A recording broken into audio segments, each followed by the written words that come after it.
E aí, mano? E aí? Tudo bem? Obrigado por você separar aí um pouco do seu tempo, da sua noite. Então eu queria para começar falar um pouco sobre a sua infância. Como que foi você, os seus irmãos, com seus pais, enfim, como que era lá? Bom, nós somos em três irmãos, né? Eu e mais dois, sou mais novo. E como eu era o mais novo, lógico que eu era o que sofria um pouquinho mais na mão deles, né? Que apanhava mais. Não, o meu irmão do meio sofreu um pouquinho na minha mão, eu brigava bastante com ele. E minha mãe me defendia um pouco. O meu irmão mais velho caçoava mais de mim. Eu lembro que ele sempre caçoou, né?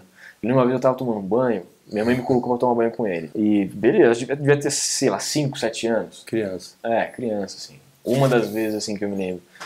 E aí ele falou assim, abre a boca e fecha os olhos. E eu tava no chuveiro. Eu nem pensei que podia ser alguma brincadeira. Aí ele enfiou um sabonete na minha boca. Cara, eu fiquei com sabonete assim, acho que gosto de sabonete na boca, acho que a noite inteira, assim. Nós crescemos num lar de uma família que era mórmon, nós éramos da religião mórmon. Meu pai chegou a ser bispo da igreja mórmon, né? Então, o que eu me lembro muito é da gente ir na igreja mórmon e da gente guardando alguns dos princípios deles, dos rituais, assim, aqueles que não rituais, mas de alguns costumes, né? Isso foi uma coisa que marcou bastante, trouxe muita coisa, porque a gente era uma família muito unida, a gente era uma família de se conversar muito, assim, os problemas que a gente tinha em casa, no final de semana a gente acabava depois do calor da emoção, a gente acabava conversando bastante sobre isso. Então, eu aprendi muito com meu pai isso. Seus pais se separaram, né? Vocês tinham quantos anos quando eles se separaram? Na verdade, assim, eu tinha 18 anos quando eles se separaram, mas eu acho que o problema veio um pouquinho antes. Eu devia ter 16, 15 para 16, e eles começaram a ter problema. Eu lembro que meu pai começou a ter problema, assim, de relacionamento com a minha mãe, por uma questão financeira. Ele tinha perdido bastante dinheiro, enfim. E eu acompanhei bastante isso junto à minha mãe. Eu lembro de algumas brigas que aconteceram, de quebrar quadro, não sei. Eu sei que teve uma hora, assim, que os meus irmãos, eu não sei como é que foi pra eles, mas eu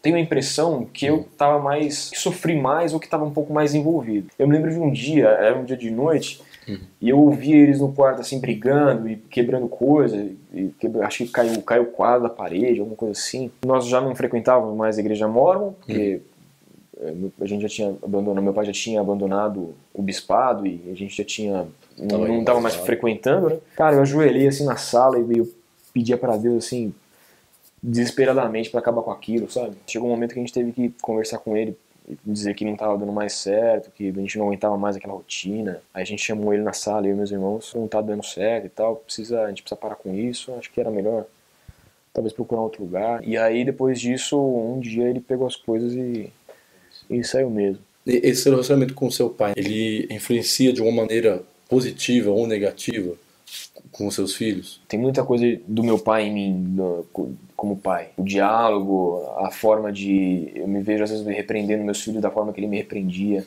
A gente sempre sabia quais eram os nossos limites, assim. Ele sempre deixou isso muito claro. Tem muita coisa do meu pai em mim como pai, positivo. Como que foi a sua conversão? Como que você conheceu Jesus de verdade? Que você falou assim, não, eu quero andar com Jesus, né? Eu quero conhecer o reino de Deus de verdade. Sim, foi depois de todo esse furacão. Foi logo em seguida? Você conheceu a Gabi, que seu pai saiu? Eu conheci a Gabi se eu não me engano, eu conheci a Gabi com 20 anos. Então já tinha acontecido tudo isso que tinha acontecido em casa. E eu conheci ela porque ela estava num momento de insatisfação na igreja por algum problema que ela teve lá dentro. E ela conhecia a minha prima. E a minha prima, um dia a gente foi num bar, ela falou assim, olha, tem uma amiga minha e tal, que talvez queira te conhecer. Eu falei, legal. Estamos na pista. Vamos lá. É nóis, mano. Já arrumei uma pra noite. E aí ela falou pra mim, acho que ela tinha comentado comigo, ela é evangélica e tal. E aí a gente se conheceu naquele dia e tal. E eu lembro que naquele dia eu perguntei pra ela se ela era evangélica mesmo. Aí ela ficou um pouco envergonhada, um pouco tímida, com medo da minha reação. Falou, não, eu sou, mas não tô querendo ser mais. E aí eu contei um pouco pra ela a história do que tinha acontecido com a gente. Sim, sim. Do desvio do meu pai, da igreja e tudo mais. E disse pra ela, não sai, porque depois, se você sair, fatalmente, talvez não, mas vai ser muito difícil você conseguir voltar. E aí foi uma afirmação pra ela, do que ela tinha no coração, ou do que Deus já tinha falado alguma coisa. E eu já vinha, acho que por conta do que tinha acontecido, eu sempre tinha, sabe essa coisa do vazio que todo homem tem dentro de si? Eu vinha buscando, eu sempre tive uma questão assim, Preciso buscar por que existo, quem sou, sabe? Essas coisas assim. Sempre tive interesse. Sempre tive interesse nesse tipo de coisa. E a Gabi não precisou fazer esforço para que eu fosse na igreja. Eu quis ir. Um dia ela não insistia, ela não ficava te chamando. Não, eu quis ir mesmo na igreja. Eu lembro até hoje do dia que eu ouvi a pregação do pastor e aí ele perguntou no final ele fez o apelo.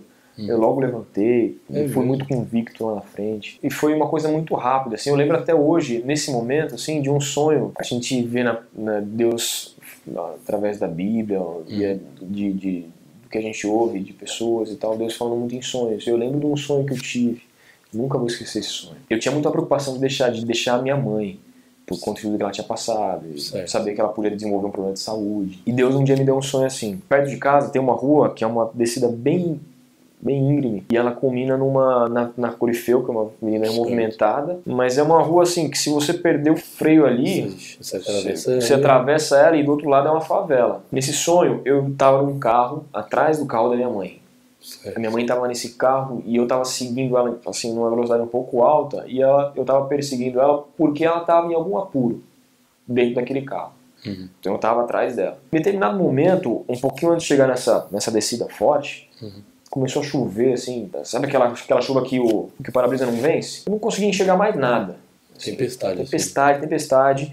Eu sei que eu consegui ver minha mãe virando para a direita, mas quando eu vi ela já tinha virado. Ela entrou à direita, saiu numa rua e eu fiquei, e eu não tinha como virar mais, eu não enxergava mais nada, não sabia se eu estava na pista, se eu estava, não sabia onde eu estava.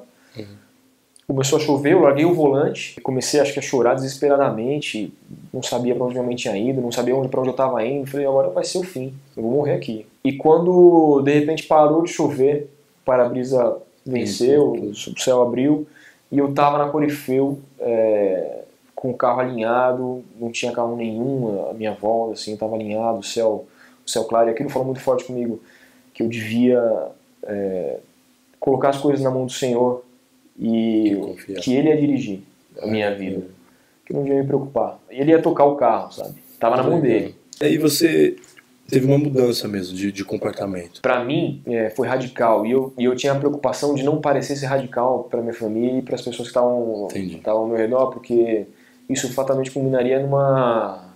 Mas diziam que ele não quero isso. Né? Ou uma rejeição, ou de repente eu não queria perder o contato com eles. Na verdade, não era isso que importava, assim.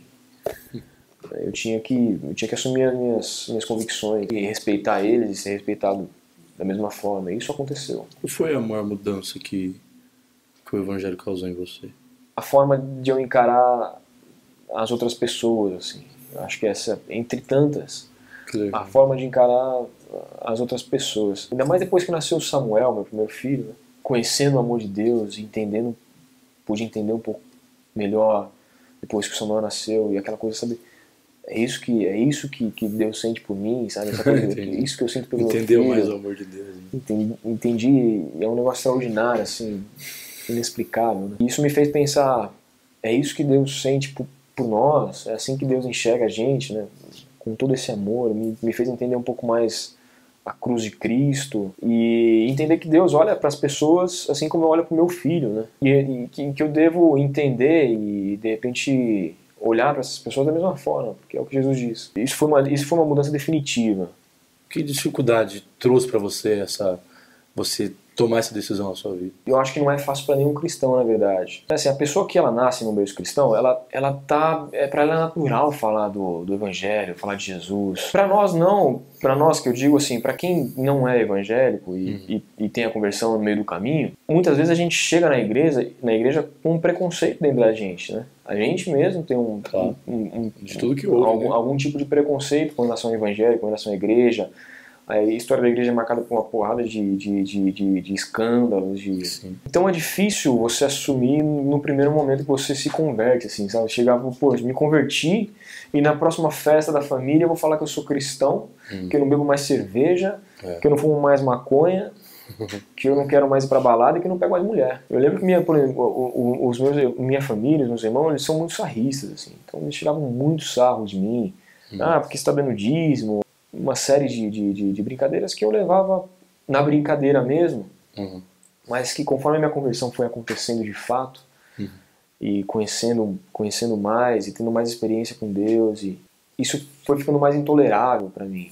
Chegou um momento de chocar, assim. Eu lembro de uma vez, o meu irmão, a gente estava em casa e minha mãe estava começando a querer conhecer a nossa igreja. Uhum. Ele falava, pô, você vai ser pastor agora, você vai levar minha mãe, brincando, né? Sim. Vai levar a mãe para a igreja e fazendo brincadeiras nesse sentido, assim. Uhum. E eu lembro que era Dia das Mães. E aquilo eu não aguentei, eu tive que chocar. Eu falei, pô, eu tô indo embora. Peguei minhas coisas e tal. Eu tinha acabado de chegar, 20 minutos e tal. Eu tô indo embora. Eu não aguento mais isso.